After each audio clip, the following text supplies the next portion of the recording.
है। दूसरी बार मास्क ना लगाने पर 10,000 रुपए जुर्माना रखा गया है। पूरा दिन सड़कों पर वसूली चल रही है। ठीक है, आपने अपनी तरफ से वसूली कार्यक्रम शुरू कर दिया है, लेकिन अस्पताल में बेड ना मिलने पर सरकार पर कितना जुर्माना होना चाहिए?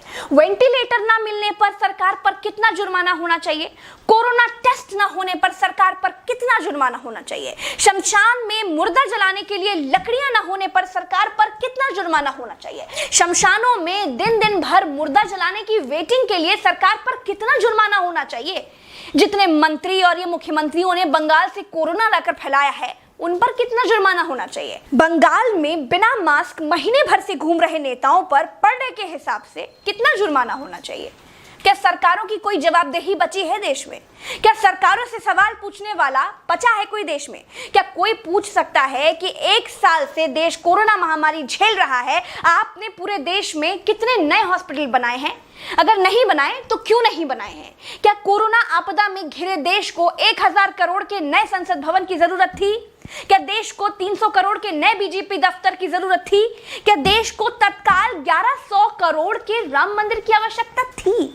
मंदिर के लिए चंदा मांगा जा सकता है तो हॉस्पिटल बनाने के लिए भी सरकार चंदा मांग सकती थी, लेकिन अस्पताल बनाने की नियत नहीं थी। मूर्ति बनाने की नियत थी तो बना दी। सरकारों ने अस्पताल नहीं बनवाए। क्या इस देश की पब्लिक सरकारों पर कोई जुर्माना लगाएगी? क्या कोरोना आपदा में देश को कुंभ सजाने की आवश्यकता थी? क्या देश को कोरोना महामारी के बीच बंगाल चुनाव में रैलियों की आवश्यकता थी? नहीं थी। देश को अस्पतालों की, डॉक्टरों की, कोरोना की दवाइयों की जरूरत थी। कुछ दवाइयां बनाई भी तो वाहवाही के चक्कर में विदेश भेज दी। आधे अधूरे टीकाकरण में देश अभी अटका हुआ है। और ये कैसा टीका बनाया है जिसे लगाने के बाद भी कोरोना हुआ जा रहा है? क्या कोई सवाल पूछेगा? चीन ने कोरोना को फैलाया और पूरी तरह से कंट्रोल कर लिया। अपनी जीडीपी में रिकॉर्ड बढ़ोतरी कर ली। चीन से सब कुछ तो ले ही लिया है, सीख भी ले लो।